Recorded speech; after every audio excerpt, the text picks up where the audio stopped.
نحمدہ و نصلی علی رسول الکریم۔ مسئلہ یہ ہے، ایک ساتھی نے سوال کیا ہے کہ روزے کی حالت میں کلی کرتے ہوئے حلق میں پانی چلا جانے پر روزے کا کیا حکم ہے؟ روزہ ٹوٹ جائے گا یا نہیں؟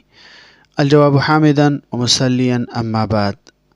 مسئلہ یہ ہے کہ اگر روزے کی حالت میں کلی کرتے وقت غلطی سے حلق میں پانی چلا جائے اور روزہ یاد ہو تو اس سے روزہ ٹوٹ جائے گا اور صرف قضا لازم ہوگی، کفارہ نہیں ہے، جیسے کہ الدر المختار کے اندر ہے، جلد نمبر 2 صفحہ نمبر 401 پہ، وَإِنْ أَفْطَرَ خَطَأً كَأَنْ تَمَزْمَزَ فَسَبَقَهُ الْمَاءُ قَوْلُهُ وَإِنْ أَفْطَرَ خَطَأً شرط جوابه قوله اللاتي قضى فقط قوله فسبقه الماء أي يفسد صومه إن كان ذاكرا له وإلا فلا وما علينا إلا البلاغ۔